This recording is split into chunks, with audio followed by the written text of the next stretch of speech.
Witam Was serdecznie. Dzisiaj siedzę w Suzuki Jimny, model na rok 2019. Jest to całkiem nowy samochód, ma przejechanych niewiele kilometrów, ale to jest bez znaczenia. Jest to najnowszy model w najbogatszej wersji wyposażenia, jaka jest w tej chwili na rynku, z dwóch wersji, Comfort, Comfort Plus, to jest właśnie Comfort Plus. Będę miał okazję troszeczkę nim przejechać je po mieście, po autostradzie i zobaczymy, jak się tym samochodzikiem jeździ. Ja jestem totalnie zauroczony nim, jeśli chodzi o wygląd, natomiast co do jazdy, zaraz się o tym wszystkim dowiecie.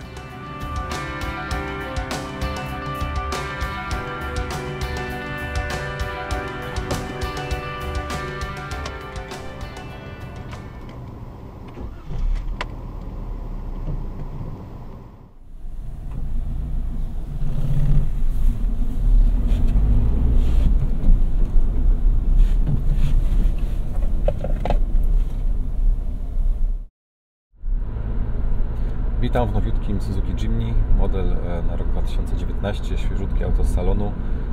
Chciałem Wam przedstawić parę moich wrażeń jazdy z tym samochodem. Jak się jeździ tym samochodem? Więc tak, pierwsze moje wrażenia były takie, że wsiadam do auta i siedzę dosyć wysoko.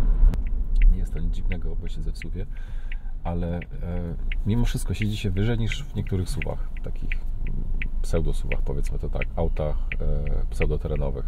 W tym aucie siedzi się naprawdę wysoko, porównywalnie wysoko jak chociażby w Mercedesie G. Zdecydowanie wyżej niż większość off-road, niż większość SUV-ów, które jeżdżą po drogach. Za mną właśnie stoi X3 BMW i jest dużo niżej, tak w lusterku na pierwszy oko. Więc tak, siedzi się wysoko, to już wiemy. Pierwsze wrażenie takie jest też po zajęciu miejsca kierowcy. Auto ma naprawdę full miejsca, znaczy full. Dużo miejsca ma jak na taki mały samochodzik. Z zewnątrz to jest naprawdę zabawka praktycznie, jak się przy nim stoi, człowiek się zastanawia, gdzie tu ma człowiek wsiąść i jak to w środku będzie wyglądało, ale jest naprawdę przyjemnie, jest przestronnie, szyba jest bardzo daleko do przodu, jest dosyć pionowa, więc nie przechodzi nam gdzieś tu nad głową, nie ogranicza nam ilość miejsca. Czuję się w środku wręcz jak w dużo większym aucie. Takie jest moje pierwsze wrażenie. Duże lusterka, duże powierzchnie szyby, więc aucie jest jasno, przyjemnie. Jakby podkreśla ten efekt dużej przestrzeni, która tutaj panuje jakby dla pasażerów, przynajmniej z przodu. Do pasażerów z tyłu przejdę za chwilę. Więc tak, miejsca mamy wystarczająco, przynajmniej takie jest wrażenie i tak też się siedzi. Fotele są dosyć wygodne, może troszeczkę przykrótkie siedziska, ale wiadomo, jest to auto dosyć małe, więc nie ma się co dziwić. Ale są w miarę wygodne, miękko wyściełane, nie mają za dużo oparcia bocznego, takiego trzymania bocznego, ale siedzi się wygodnie. Nie są to jakieś super miękkie siedzenia, po których się pływa i wylatuje na zakrętach w bok, całkiem z siedzenia. Są wystarczająco wygodne i są no, takim dosyć kompromisem między komfortem a sprężystością taką sportową, może troszeczkę. Więc siedzenia są ok. Jeśli chodzi o zawieszenie, bo właśnie teraz jadę po dosyć rawej drodze, na pewno, znaczy może to widzicie, no auto ze względu na to, że jest krótkie, no nie ukrywajmy, sobie skacze akurat. No wiadomo, jedzie właśnie kolega z naprzeciwka, starszy Jimny. Auto sobie skacze góra-dół i to nie jest nic dziwnego przy tej długości auta. No niestety, inaczej też nie będzie. Coś za coś. Auto ma kompaktowe wymiary, jest dzięki temu dużo lepsze w terenie i świetnie spisuje się w miejskiej dżungli. Natomiast na trasie, przy dziurawych drogach, przy pewnej tam prędkości, wiadomo, będzie to troszeczkę inaczej niż w dużo większych autach. Ale coś za coś, jedni mogą z tym żyć, inni powiedzą, że to przeszkadza. Ja uważam, że to jakby podkreśla ten taki troszeczkę śmieszny charakter auta, śmieszny w cudzysłowie, bo auto jest jak najbardziej poważne, ale dzięki swoim rozmiarom jest jednak mimo wszystko troszeczkę śmieszne. Podkreśla w jakiś sposób ten charakter auta i mi się osobiście to podoba. Ja nie mam nic przeciwko. Nie jest aż tak źle, żebym powiedział, że zaraz tutaj zmietuję, albo jest mi niedobrze, po prostu choroby morskie się nabawię. Tak więc ciekawe zawieszenie w tym sensie, że jest dosyć komfortowe mimo wszystko, bo po SUV-ach można spodziewać się raczej, że są sprężyście zestrojone, że dosyć sztywno, że skaczą i tak dalej. Ten samochód wybiera nierówności dosyć płynnie, dosyć ładnie, muszę powiedzieć. Nie czuję się tak wszystkich dziur w drogach. Poza tym, że auto się trochę buja i skacze, to nierówności moim zdaniem wybierane są całkiem ładnie w tym samochodzie, jak na takie małe auto. Tyle na temat zawieszenia. Zawieszenie ogólnie pracuje też bardzo cicho, nie słychać za bardzo stuków, puków. Wszystko w tym aucie jest naprawdę solidnie zmontowane, ma się poczucie takiej solidności w tym samochodzie, to na pewno muszę powiedzieć, jest bardzo ciekawe to takie poczucie.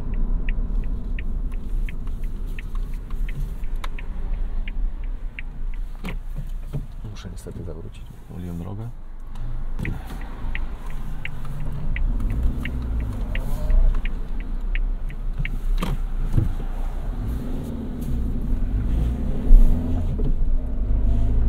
Obróciłem trochę kółko.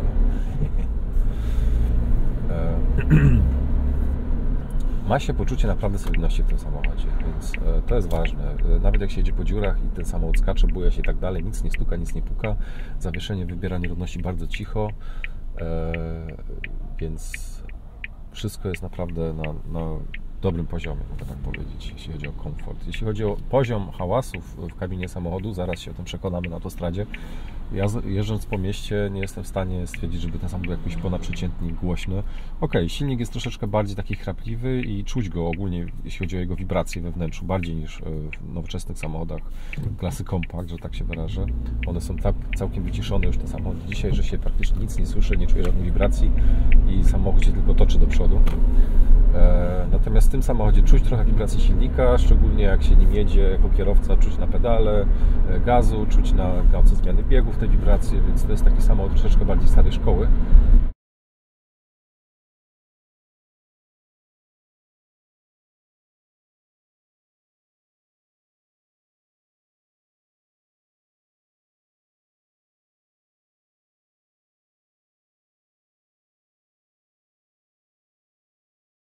Ale to też należy do uroku tego auta, muszę powiedzieć. Jeśli chodzi o poziom głośności po mieście, troszeczkę bardziej słychać ten silnik, ale nie jest tak źle.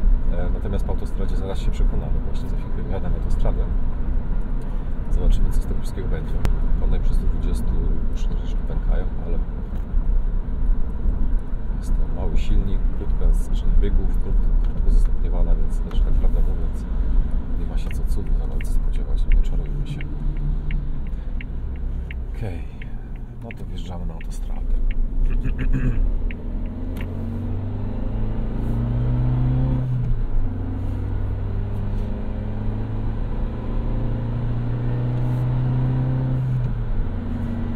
Tak, co do przyspieszenia, 80 w tej chwili mam na liczniku, troszeczkę już potępię. Nie na maksa dobrze.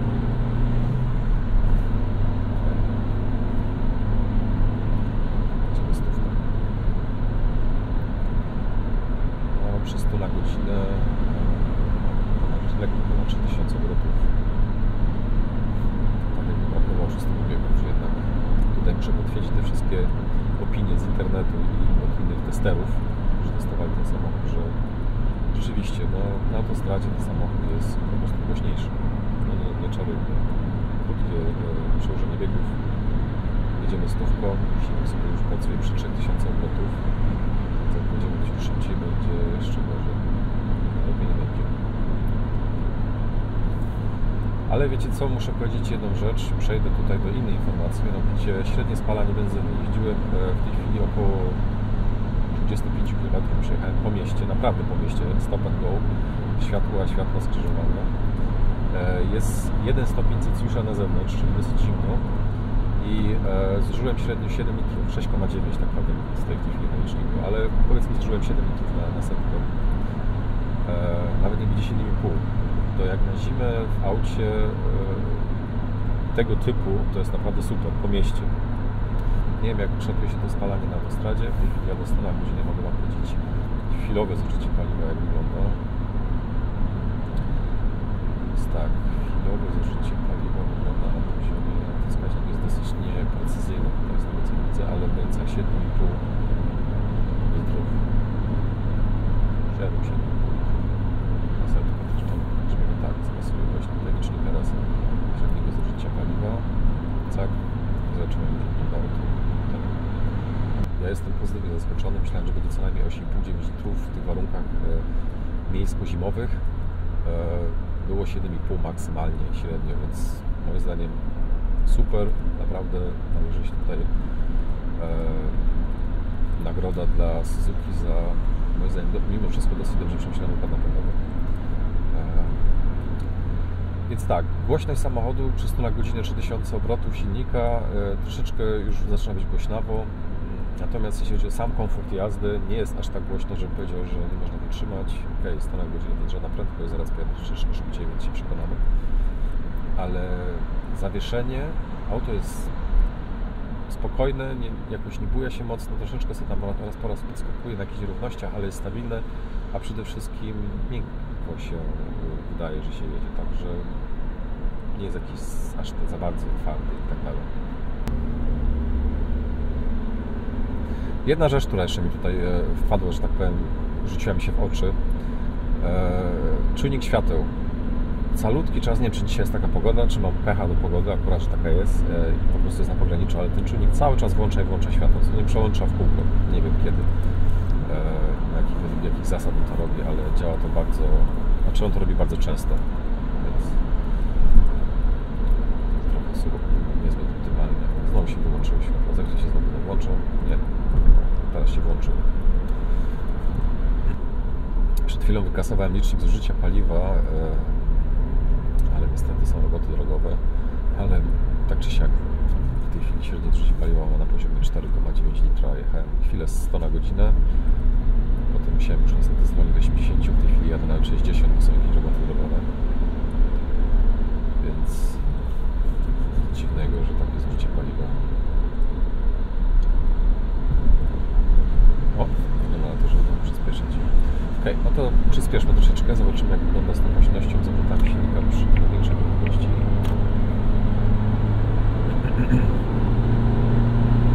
Więc tak, przyspieszenie jest, powiedzmy, istnieje. Od 80 do 100 trwało to właśnie parę sekund.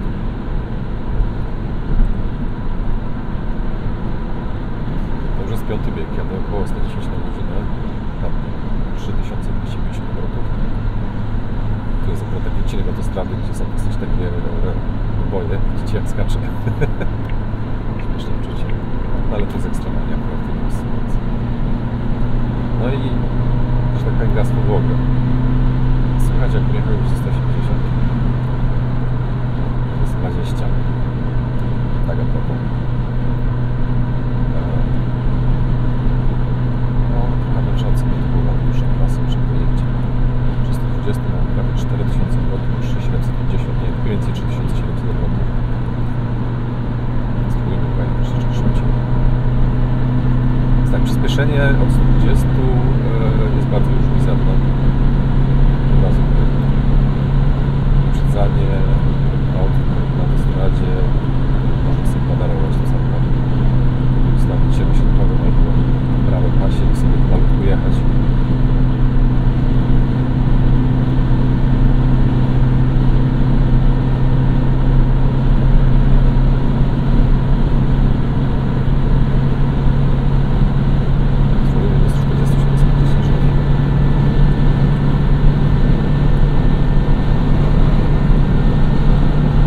Teraz jadę 140.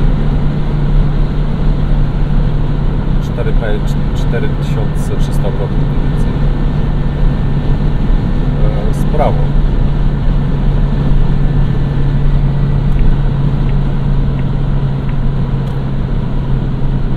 Nie jest tak, że mi już odpadają, to nie o to chodzi, ale mimo wszystko jechać tak 600 km byłoby mało optymalne chyba. Coś mi się wydaje. Co zaraz na autostradzie.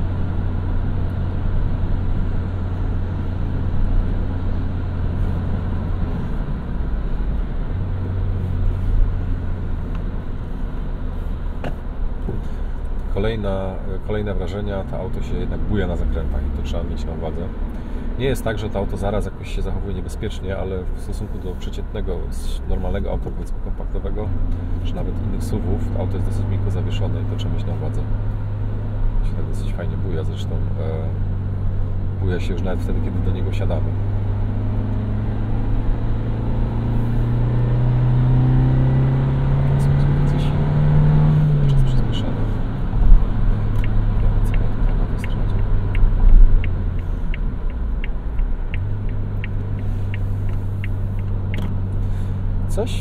ma to jednak w sobie coś z frajdą, muszę powiedzieć, bo brzmienie tego głośnika nie jest najgorsze. Brzmi tak dosyć ciekawie, nie jest najgorszy ten dźwięk.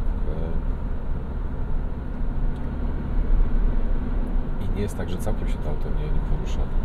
Jednak jakoś tam przyspiesza.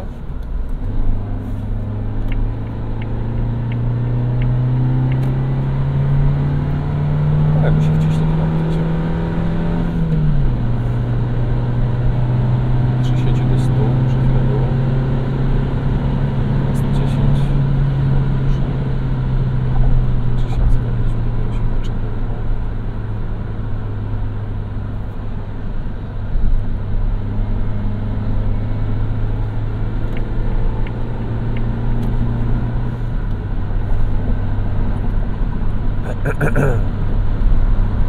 Zjadę na parking, pokażę Wam troszeczkę na to auto, zanim pojedziemy dalej.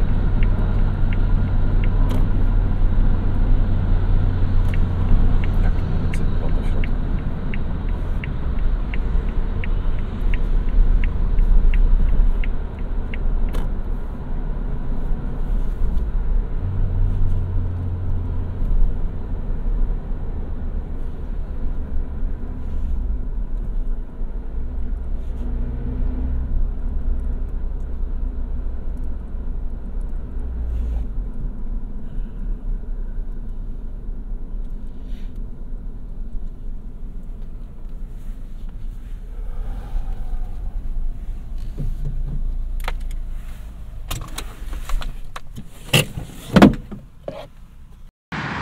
Ok, to pokażę Wam teraz samochód w środku. Wejdźmy może do środka, bo to na zewnątrz jest to głośno. Stoję właśnie przy autostradzie. Więc tak jak mówiłem, ogólnie dosyć sporo miejsca dla pasażerów z przodu. Samo wejście do kabiny jest bardzo wygodne, bo te drzwi są dosyć spore. Otwierają się dosyć szeroko. I samo zajęcie miejsca jest też dosyć wygodne, bo jak wiadomo, auto jest dosyć wysokie. Więc wsiada się praktycznie tak, jak się stał na drodze, tak się wsiada. No i po wejściu do auta wrażenie jest takie, że drzwi są troszeczkę blisko nas. W końcu auto jest dość wąskie.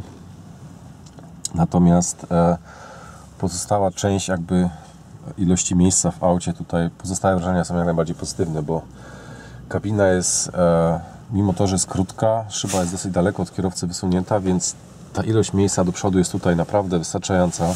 Nie ma się wrażenia klaustrofobicznego, jakiegoś takiego przytłoczenia.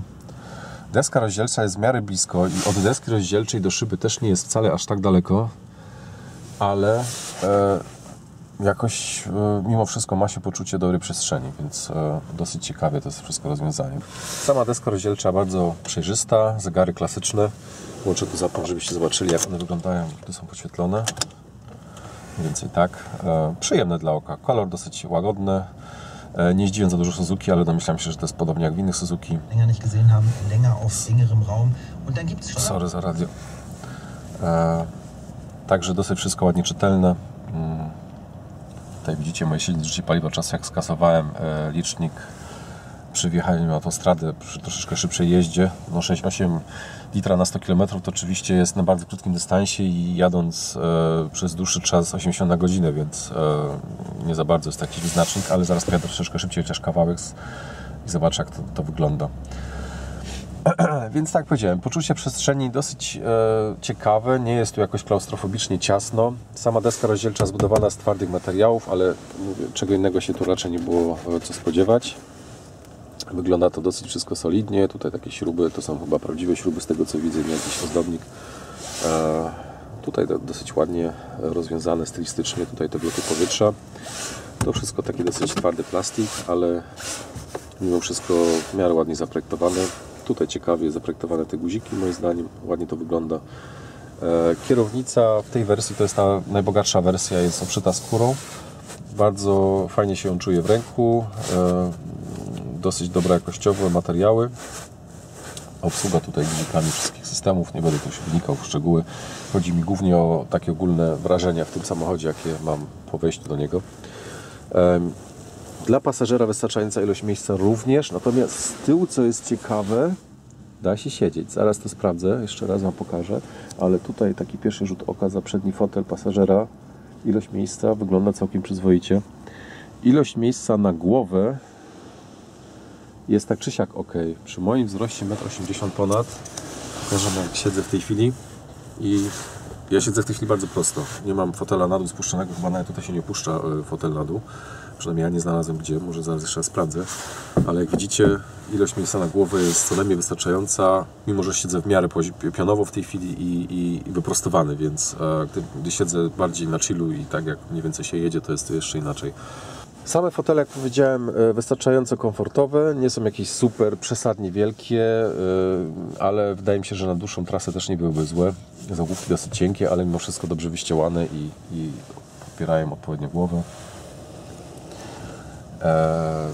Tak więc ogólne poczucie przestrzeni z przodu auta jak najbardziej pozytywne. Zaraz spróbuję się wpakować na tylną kanapę i zobaczymy, jak to tam wygląda. Ale myślę, że nie będzie aż tak źle, przynajmniej z moich pierwszych takich obserwacji. Ok, przejdźmy w takim razie do tyłu. Wydaje mi się, że to się chyba tutaj robi. O tak, tu się zwalnia siedzenie, które przejeżdża do przodu. O, właśnie sobie przygniotłem tą torbę z przodu. Ale za to dzięki temu jest bardzo duża ilość miejsca, żeby wsiąść do tyłu. Naprawdę. Wydaje mi się, że nie będzie problemu. No i nie ma problemu. Wsiada się całkiem przyzwoicie. Co, zamknę może drzwi, żeby było ciszej. Ok, więc tak, wsiadłem. Zagłówki są spuszczone na dół, więc muszę je od razu podnieść do góry, żeby oprzeć głowę, a nie mieć na plecach coś tam pod plecami. I teraz tak, cofam fotel do swojej pozycji. No, chyba nie cofam za bardzo na mojej pozycji.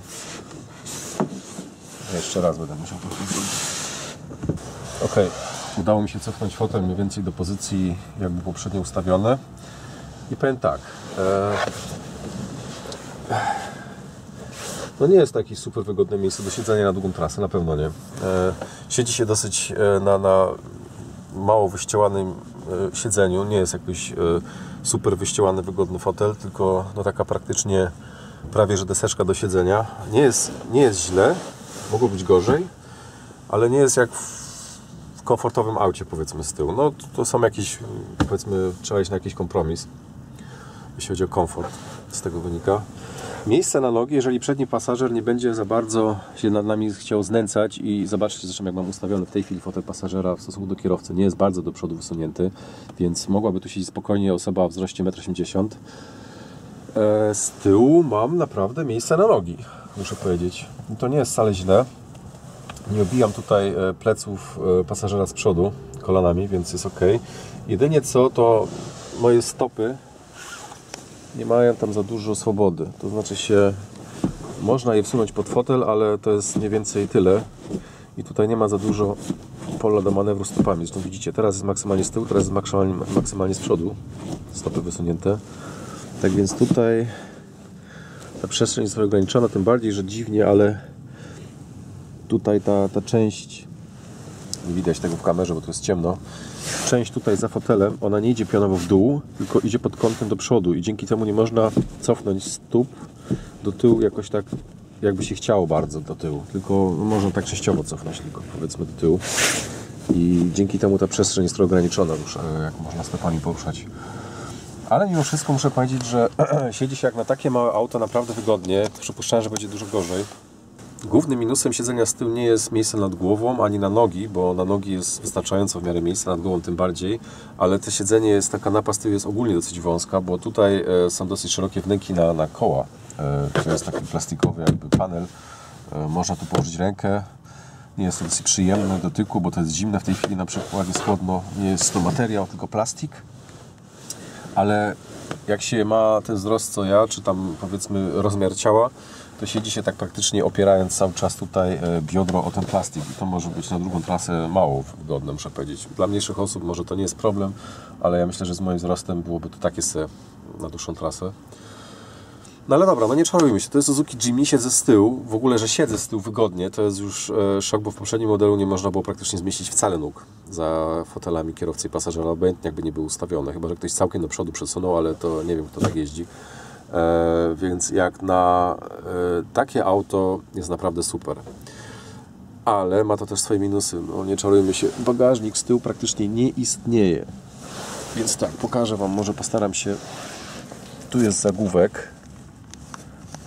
Tu jest zagłówek tylny. Tak, mogę go nawet podnieść trochę, żeby było go bardziej widać, że on tu jest. To jest bagażnik. O. Patrząc z góry oczywiście, bo na dole jest trochę szerszy, ale mniej więcej to jest bagażnik. Nie wiem ile to jest centymetrów, około 5 cm odległości między tylnym siedzeniem a tylną klapą tutaj w tej górnym położeniu, w górnej części. Tak więc pasażerowie z tyłu siedzą tuż przy kole zapasowym. No cóż, może to być śmieszne, mniej śmieszne byłoby to na pewno w przypadku, gdy ktoś nam wjedzie w kofer. No ale to jest niestety auto jakie jest rozmiarowo, więc tutaj się inaczej tego nie da. Tu jeszcze raz widzicie tutaj ten podłokietnik, który miałem na myśli, plastikowy panel. Tak więc ogólnie ilość miejsca z tyłu jest, jak na mój gust, naprawdę niezła przy takich wymiarach zewnętrznych auta. Natomiast no coś za coś. Bagażnik nie istnieje, tak powiedziałem. I komfort siedzenia tutaj też jest ograniczony poprzez te plastikowe panele. Dobra, to pokażę Wam ten bagażnik w takim razie, co tam zostało z tego bagażnika w ogóle przy takim położeniu tylnej kanapy, jaki jest. Tu jeszcze pokażę Wam krótko, jak wygląda kokpit w całości. Moim zdaniem deska rozdzielcza pasuje designem do wyglądu samochodu, jest bardzo przyjemna dla oka. Nie jest jakaś super tutaj wystrojona, nie wiadomo jakimi elementami stylistycznymi czy materiałami wysokiej jakości, ale wygląda przyzwoicie, obsługuje się bardzo intuicyjnie i sprawia solidne wrażenie. Takie jest moje zdanie na ten temat. Krótko na temat wysiadania z tyłu. Jeżeli ktoś Wam nie otworzy drzwi, no to jest troszeczkę ograniczony dostęp tutaj do tej gałki przy siedzeniu. Mi się to udało w tej chwili zrobić, ale miejsce tu potrzebne do wsunięcia ręki, żeby dojść do gałki, jest dosyć wąskie, więc moje wielkie łapy dały radę, ale jest to troszeczkę niewygodne. Tak samo podobnie domyślam się jak otwarcie tych drzwi w ogóle od tyłu. A nie, nawet daje radę. Dzięki temu, że fotel przesuwa się bardzo mocno do przodu, to ta wnęka tutaj potrzebna do wyjścia z tyłu jest dosyć szeroka. Można to spokojnie zrobić. Zobaczymy, jak się wysiada. Nie, wysiada się całkiem przyzwoicie. To jest nawet wygodne, muszę powiedzieć. Wysiadanie w tym samochodzie do tyłu jest dużo wygodniejsze niż w małych autach miejskich typu, powiedzmy, Mini czy inne auta, które są z tyłu ciasne i wymagają trochę ekwilibrystyki, żeby tam siąść. Ok.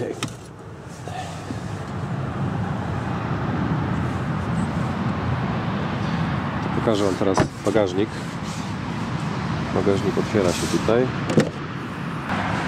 No jak widzicie, bagażnik na górze był mniej więcej 5 cm, na dole jest mniej więcej 2 razy szerszy, może 10-15 cm szerokości. Tutaj nie wiem, co tu można położyć. Parasolkę. O, parasolka na pewno się zmieści. Natomiast jeżeli chcecie włożyć cokolwiek większego, no to wiadomo, co nas czeka. Trzeba złożyć tylne siedzenia. Tylne siedzenia składają się w bardzo prosty sposób. O właśnie tak. Tu jest takie ciągadełko. Tak do przodu. No i teraz to wygląda całkiem inaczej. Teraz można tu nawet wejść do środka. O, i sobie usiąść. Tak więc wygląda to zupełnie inaczej. Siedzę sobie w samochodzie. Dał radę tu siąść. Także ok, tutaj już nie ma miejsca, zupełnie jest do siedzenia. Można zapakować na pewno już troszeczkę walizek, tym bardziej, że auto jest, mimo tego, że w tej chwili ta powierzchnia do ładowania gdzieś jest w miarę szeroka i w miarę płaska, to przede wszystkim jest dość wysoka, więc no w tej chwili jest tutaj sporo miejsca na bagaże. Tu pod spodem jest takie miejsce jeszcze na drobne rzeczy. Można sobie tutaj coś pakować, nie wiem, jakiś tam trójkąt awaryjny, takie rzeczy i nie zajmuje to miejsca w bagażniku. Nie będzie nam latało w wszystkie strony. Tutaj jest dosyć ciekawa rzecz, mianowicie 12V. Można podłączyć sobie lodóweczkę czy cokolwiek. Dosyć praktyczna sprawa. Z tego co widziałem, jeszcze można dokupić sobie do auta. Tutaj są takie punkty zaczepieniowe. Znaczy one są zaślepione w tej chwili, ale można dokupić sobie takie haki i przymocowywać bagaże i tak dalej. Zresztą tutaj tych punktów takich jest cała masa i można tutaj na pewno ciekawe rzeczy montować i sobie przerabiać tutaj z tyłu, jak to potrzebuje. Ok, siedzenie składa się równie prosto, jak się rozkłada, tyle że od razu nie stawiają się całkiem do pionu, tylko trzeba ją tym takim paseczkiem postawić do pozycji poprzedniej. No tak widać, teraz się postawiło w pierwszym stopniu tylko to siedzenie do takiej pozycji, natomiast trzeba je cofnąć jeszcze bardziej. Zagłówki przy złożeniu wyglądają tak. Wysunięte całkiem do góry wyglądają tak. No i to był bagażnik. Ok, przejdźmy się jeszcze kawałek po autostradzie, zobaczymy jak to wygląda z zużyciem paliwa na autostradzie i z głośnością w samochodzie.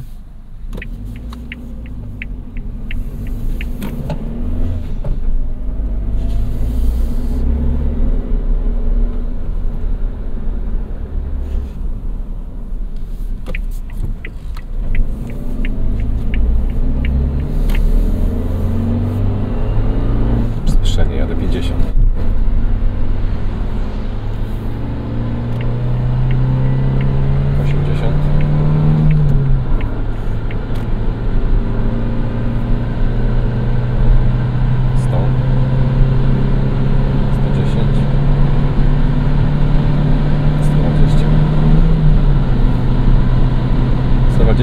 Bieg, no, prawie 4000 obrotów, 3750, 3780, prawie 3800.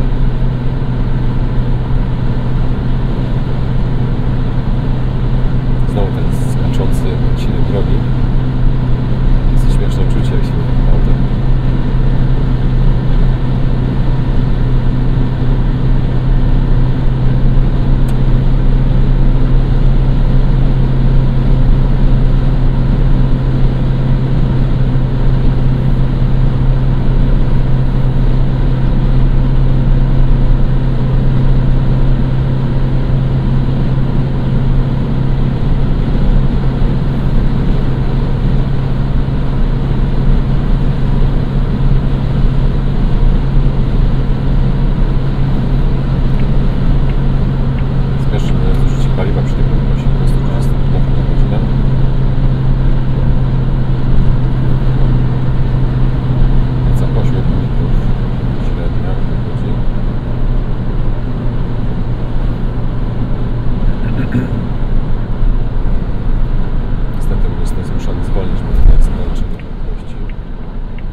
Zużycie paliwa przy prędkościach rzędu 220-130 na godzinę to jest, musimy się spodziewać w granicach 7,5-8 litrów w tym przedziale, mniej więcej.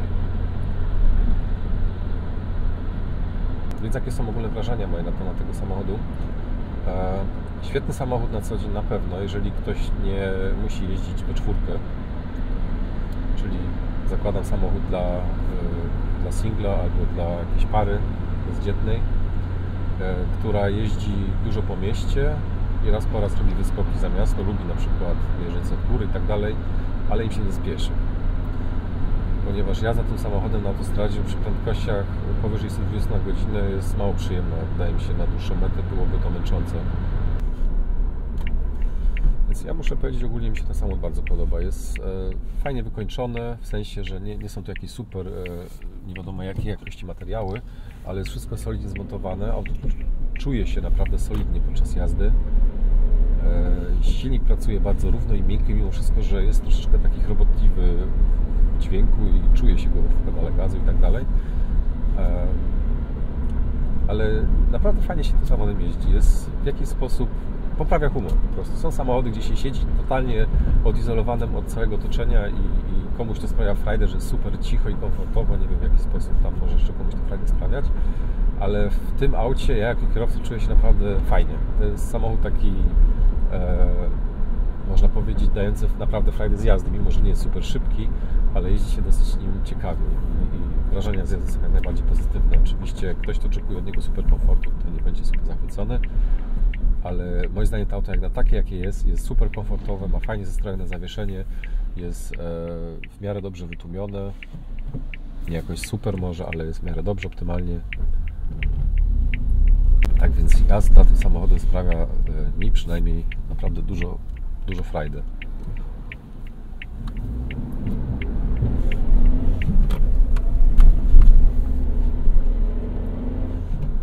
No i teraz jestem w sumie, jak widzicie, w idealnym środowisku tego samochodu. Powinienem teraz kręcić gdzieś w las i pojeździć trochę po błocie i powiedzieć Wam dopiero, co ten samochód potrafi. Niestety nie starczy mi w tym teście czasu na to. Miałem to w planie, ale nie dam rady. Samochód muszę niedługo zwrócić z powrotem do dealera. Może będzie jeszcze okazja kiedyś pojeździć nim bardziej po górkach, po terenach, po błocie i wtedy dopiero okazałoby się na pewno, co ten samochód potrafi i jakie są jego prawdziwe zalety, bo to nie jest samochód zrobiony ani na autostradę, ani tak naprawdę do końca do miasta, chociaż w mieście dzięki swojej niewielkiej długości jest naprawdę świetny do manewrowania i dosyć małej szerokości samochodu, ale prawdziwe jego zalety dopiero objawiłyby się na pewno właśnie w warunkach offroadowych, to wiem, to już widziałem nieraz w internecie, ludzie testowali ten samochód i wszyscy są zachwyceni tym samochodem, to myślę się, że ja też byłem zachwycony. No niestety dzisiaj tego nie doświadczę, ale może kiedyś. Dzięki wielkie za to, że byliście ze mną, że obejrzeliście mój test. Mam nadzieję, że w jakiś sposób przybliżyłem Wam ten samochód, chociaż nie był to na pewno test przeprowadzony w super profesjonalny sposób, ale znacie moje opinie na temat tego samochodu, wiecie jakie są moje wrażenia i to właśnie chciałem Wam przekazać, bo uważam, że ten samochód jest naprawdę warty uwagi. Nie wszystkie auta, które kupujemy, muszą być super duże, nie wiadomo jak wyposażone i z super miękkich materiałów. Jeżeli komuś nie zależy na tych atrybutach, a chce mieć ciekawe auto, które naprawdę dużo potrafi na co dzień, które do użytku codziennego jest po prostu świetne zarówno w mieście, jak i nie tylko, to myślę, że powinien wziąć ten samochód pod uwagę i się nim zainteresować, przejechać się nim, samemu potestować i zbudować sobie swoje wrażenie na ten jego temat, swoją opinię. Być może kupić, nie wiem. Ja w każdym razie, gdybym nie miał w ogóle na dzień dzisiejszy samochodu i stał przed tym dylematem, jaki samochód kupić, a ja jestem raczej osobą, która lubi sobie pojechać za miasto, może gdzieś w góry i tak dalej, no to bym się poważnie zastanowił. Naprawdę. Jeżdżę też często autostradą, ale powiem Wam szczerze, że dla mnie prędkość 120-130 na godzinę na autostradzie jest w jakiś sposób wystarczająca. Gdybym miał jechać 1000 km, może byłoby to trochę mniej wygodne niż jazda szybszym autem, bardziej wyciszonym, ale wszystko jest kwestia nastawiania moim zdaniem. Jeżeli komuś się to auto podoba i pasuje mu wymiarem i to, że jest oszczędny i to, że kosztuje nie za dużo i że ma mimo wszystko naprawdę fajne wyposażenie i sporą ilość miejsca na bagaż i 2 osoby, to jest to naprawdę świetny zakup byłby taki samochód.